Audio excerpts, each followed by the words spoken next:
A warning to all listeners that this podcast will discuss residential and day schools and contains sensitive and distressing information. For those experiencing intergenerational trauma or are triggered by the following information, the Residential School Survivors Society can be contacted toll-free at 1-800-721-0066.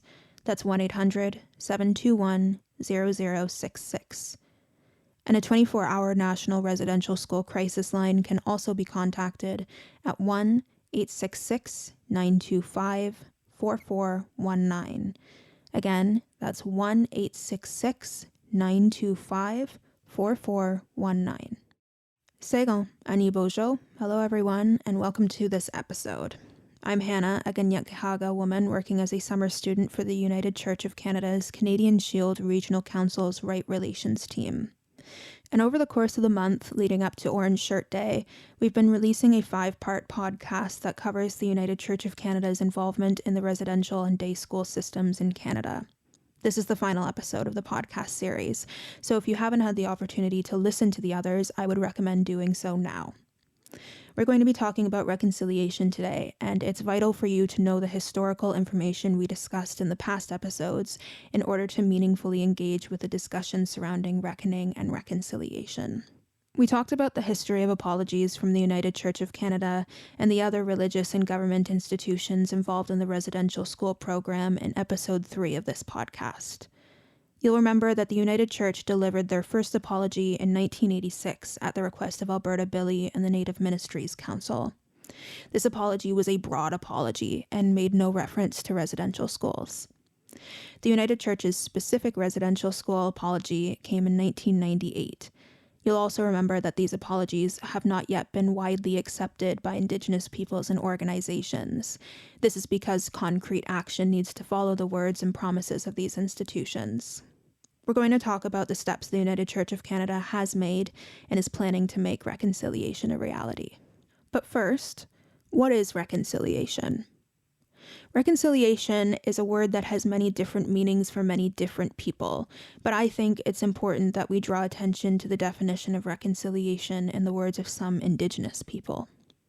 Lisa Blaze, a Haudenosaunee Canadian woman working as a team lead for the Canadian Shield Regional Council's Right Relations team and as the Faith Formation and Outreach Minister at Trinity United Church in North Bay, Ontario, provided the following statement on reconciliation. Reconciliation is a tricky word for me. It implies that there are two parties that have to be reconciled, which is not the case. I prefer using the term restoring right relations. To me, restoring right relations means honoring and repairing the covenantal relationship that was agreed upon in the original treaties. Most, if not all, have been broken. So restoring right relations means honoring those treaties and covenants. The Goswenta, Turo Wampum, described a nation-to-nation relationship based on peace and friendship. Honoring the treaties means recognizing that Indigenous peoples have always had the right to autonomous self-government, as reaffirmed in Section 35 of the Canadian Constitution. Building right relations is also about restoring land, language, and culture that have been ravaged due to years of colonial policies and institutionalized racism. The roadmap for how to restore right relations has been laid out in the important work of the Truth and Reconciliation Committee and its calls to action, the Royal Commission on Aboriginal Peoples, the United Nations Declaration on the Rights of Indigenous Peoples, as well as several other reports. Restoring right relations is about taking action to answer the calls, to listen to Indigenous voices, and to repair broken covenants. Member of the Heiltsuk Nation and current moderator of the United Church of Canada, the Right Reverend Carmen Lansdowne provided the following statement when I asked her what reconciliation means to her. For me, there can be no true reconciliation without the truth-telling part of truth and reconciliation. I find it challenging on a personal level when I overhear non-Indigenous church members express frustration that we are still talking about this. I don't think it's really sunk in that the last residential school in Canada closed when I was in university. In my own community, we also have rejected the term reconciliation and use a word in our language, Helsistut. Helsistut is the foundation of the reconciliation process. It is a Heiltsuk word that means to turn things around and make them right again.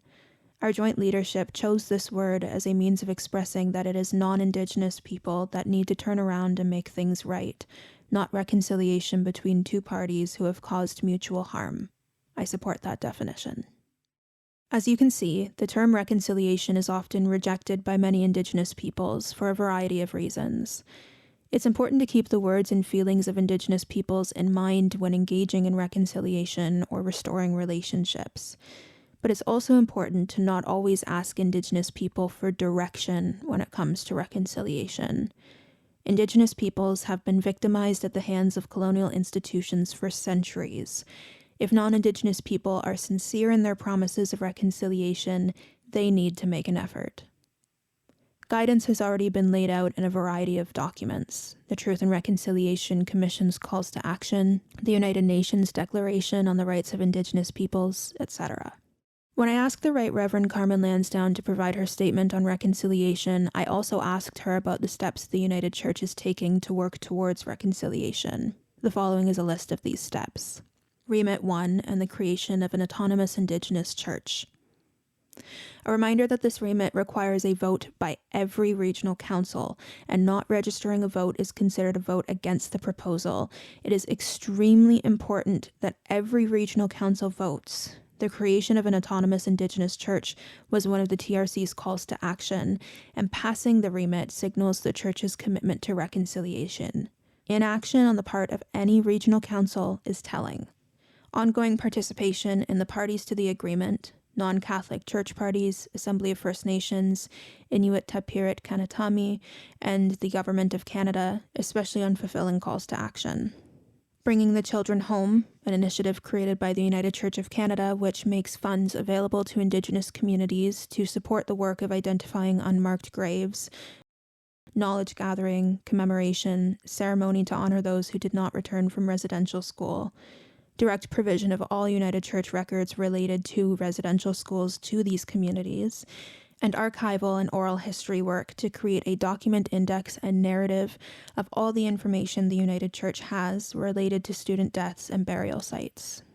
Low barrier, trauma-informed approaches to archival access of related records.